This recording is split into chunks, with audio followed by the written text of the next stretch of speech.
Everything's just stuffed in there.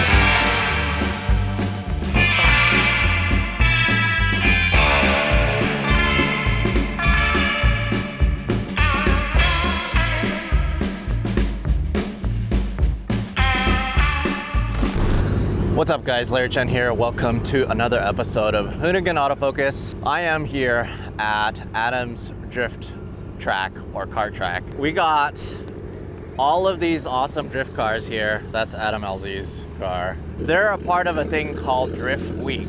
Drift Week is basically kind of like Drag Week. Drag Week, I've always said, is kind of like endurance drag racing. It's 5 days, 5 different tracks. This is something similar, but with drifting. And we got a very interesting build here. We got a Mustang, a brand new one, with a very interesting swap. We got the builder here, Trevor. What's up? How's it going?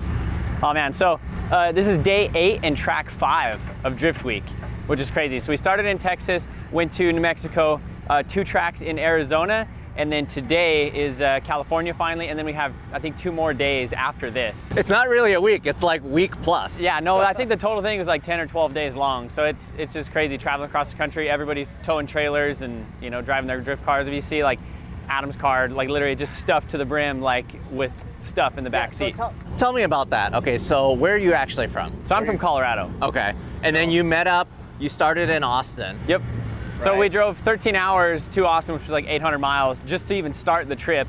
And then after the trip ends on, I think in a couple days, we're basically driving back to Colorado with everything that we started with, which is crazy. So tell us about your setup here. You got your Mustang. Yeah, so of course, it has a very interesting swap.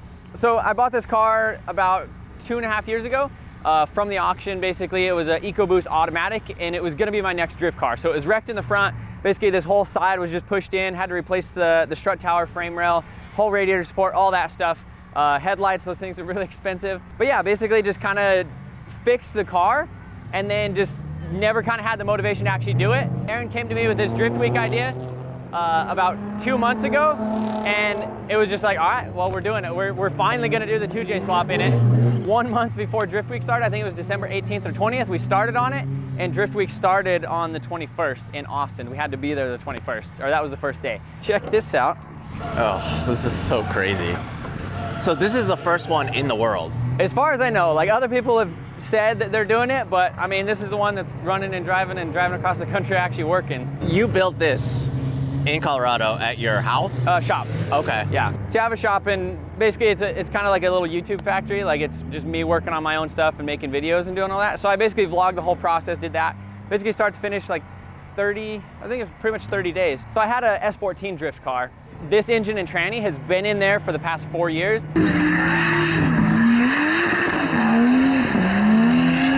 I was just kind of bored with the chassis. So basically yanked the engine tranny, threw it in here, got it wired up.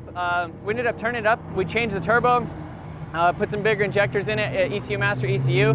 Turned it up, makes 512 horsepower and 550 foot-pounds of torque on pump gas, which is super crazy. It's so easy to drive, you could almost drive it like a V8 because it makes so much torque down low, you can kind of lug it, bog it a little bit. You don't have to clutch kick the crap out of it. CD09 transmission, all rear suspension arms and solid bushings. We have an angle kit up here in the front. Basically 100% stock interior. I was able to kind of rig the system in the car. Everything in these cars CAN bus. So to get it to even start, it has to have a tach signal or a crank position sensor signal before it'll turn the body control module on.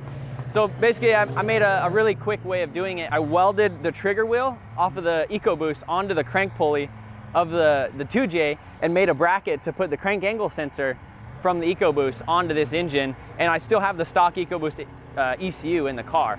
So basically you walk up to the door handle, you stick your handle in it, it unlocks, and you push your foot on the brake and hit the start button and it starts right up. Amazing. That is so cool. A lot of people say this is kind of like the S16, right? It's like the next generation of Sylvia, but it's a Mustang. We were kind of calling it like the new Supra. Yeah. You know, because it's got all the modern day conveniences. It's got power windows, locks, no cruise control or AC yet. I'd like to get that stuff to work, but like the Bluetooth stereo and all the controls on the steering wheel, it just feels like a new car with like this, like the Jay-Z noises. It's so sick. That is so cool. So in the rear, it's basically a stock differential. They're a limited slip from the factory. We replaced it to get a different gear ratio, one out of a GT, but solid subframe bushings, differential bushings, tow arms, camber arms, stuff like that in the rear. And then in the front, I actually have the angle kit from Justin Pollock that he runs on his FD car. So I have tons and tons of angle. It's crazy. Like you can almost get backwards with this thing. It's kind of like Wisefab.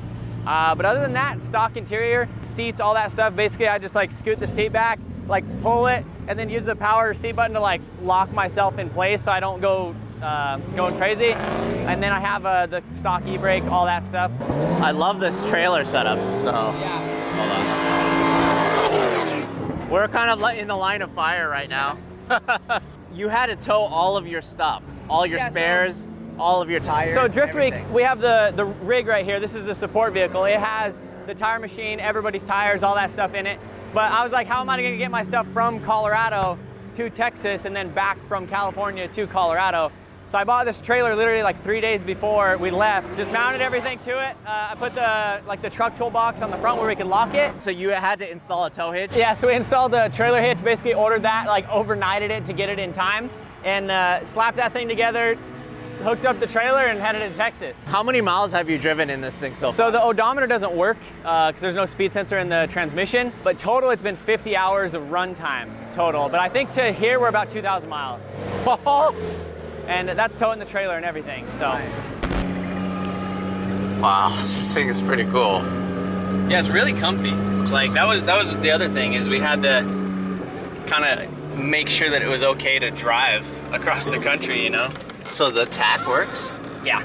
So what sort of things at Still Ford work? So I mean, you have the ECU in here, so. Yeah. So we have the fuel gauge, the TAC. Right here we have like the trip computer. Obviously like the odometer and stuff's not hooked up yet. But basically what I'm gonna do is tie that into ECU master and then output a speed. Basically, I'll tap into an ABS sensor and then output a converted signal to the actual speedo. The coolant temp does not work, but we have like all the little computers and stuff. So we have like the voltage. I have the oil pressure tied into it, but it's the wrong sensor. We have the cylinder head temp. It's different than the coolant temp sensor. And then there's like the boost vacuum gauge. There's a sensor basically sitting in the engine bay.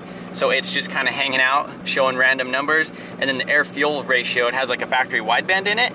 And I didn't weld an extra bung in it, but that actually works because we tried it. Deloomed the whole EcoBoost harness and tried to keep, basically just dual censored the ECU in a way. So the ECU has its own sensors and the car gauge cluster and ECU has its own sensors in it. Getting the TAC to work was basically everything else made sense after that. So we have like the push button start.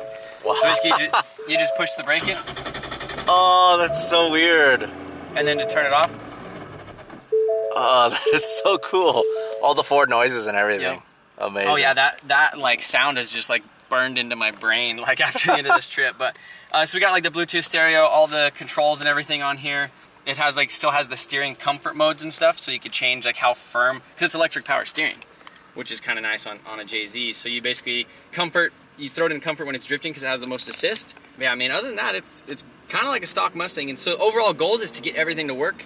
But one of the main things I did to kind of get everything working for now is there's this CAN gauge. So BTI actually makes this, it's touchscreen. So we have air fuel ratio, coolant temp, we have boost, air fuel, all that type of stuff, intake air temp. And then on here we actually have, it's a touch screen. So what we could do is just go in and actually change the boost levels, which is really cool. It has all these pages. But yeah, so we could just go up or down with the boost right there. Wow. And all that stuff is through the CAN stream. So there's basically like 2 wires tied to the ECU from this gauge and it runs everything, which is super sweet. So what ECU are actually running for so the this is a 2J? ECU Master okay. EMU Black. And so we actually have a plug and play into the factory harness right now that they just came out with. So the ECU is actually in the engine bay still, just like it is in like a JZX, I think it's JS147 in Japan or whatever. So stock engine harness, you know, and then just basically tied to some other sensors and stuff in there for safety wise. But yeah, it's really cool. We have so many charging ports in here too. We have like all the sync and USB stuff, and it's crazy. We've been like driving on the road, like have the laptop plugged in, charging here, and then like 3 phones and radar detector and dash cam, all that stuff. So what kind of transmission are you running in there? It's a Nissan 370Z tranny, so the JK40C using the Collins adapter kit, and basically again everything out of my 240SX drift car. So this was already a proven engine and tranny setup to me, and I just wanted to throw it in a new chassis, and then it was on stock ECU in that, and that's in here we turned it up, put the ECU master in it, turned up the boost, and did all that stuff. So amazing, just really, really cool. I mean, because this would have been pretty much scrapped, this car. Oh yeah, I mean, if somebody was gonna get this from the auction, they were gonna pull the engine tranny, the interior, and other body parts off it that were savable, and otherwise it was just gonna go to the basically the scrapyard at that point. Yeah, so essentially you gave it a second life. Yeah, and so it's crazy, I was also looking at the GTs of these, because the Coyote engine swaps are so expensive, they're like 8 or 9 grand, and you could get one of these that's wrecked, you know, with that in it for almost less than that. So you could pretty much buy one of these chassis, sell the engine and tranny out of it, and have a free chassis, and the only thing you have to do is replace some body panels with it, you know? And so that was that was why it took so long, because initially I was trying to sell the EcoBoost before I did the swap, and then nobody ever wanted to buy it, so it sat.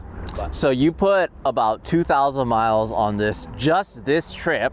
So far, yeah. So, and you did have some issues. Yeah, so in Arizona we were running, I guess they have really bad fuel there, and we did a drag race with Matt Field kind of down one of the front straights, and I turned up the boost, and it creeped a little bit to like 28 pounds of boost on pump gas. So we were making 24 on the dyno. So anyhow, I accidentally left that in there when we went out on kind of the big road course. It had like a bunch of elevation change and like 3rd gear clutch kick going up a hill, like tons of load. Ended up, I think it detonated on the back cylinder, popped off a piece of the spark plug, got stuck in between the head and basically turned it into a blowtorch, and we burnt a valve on that back cylinder. So we basically lost all compression back there, basically diagnosed it at the track. There was a guy, Fine Arc in Tucson, Arizona.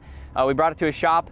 He made a post on a local drift group, was asking about 2J head stuff, if anybody had like an extra valve or head gasket head studs or anything. This guy had a brand new refurbished 2J VVTi head like sitting there with ARP head studs, and his shop neighbor had a brand new 2J head gasket. So tore it apart that night and had it back running the next day. So within 24 hours, we were back on the road.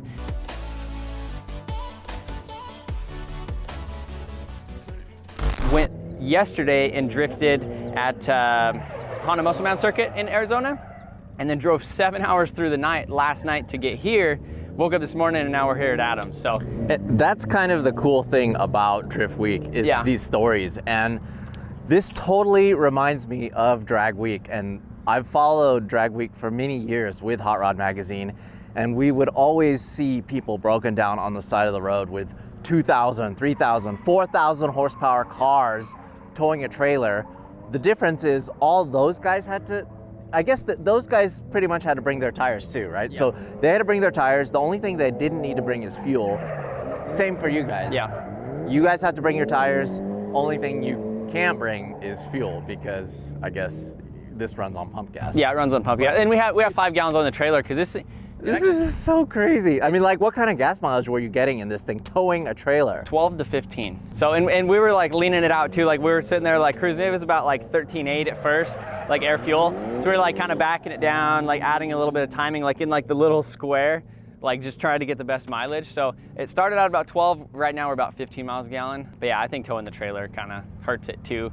But really you can't tell the trailer's back there other than little bumps. You kind of feel it. But power-wise, it's not a big deal. Oh, and twin disc clutch in LA traffic probably isn't gonna be like the most fun. Awesome. Well, thanks for showing us your car. Sure, yeah. That's a wrap.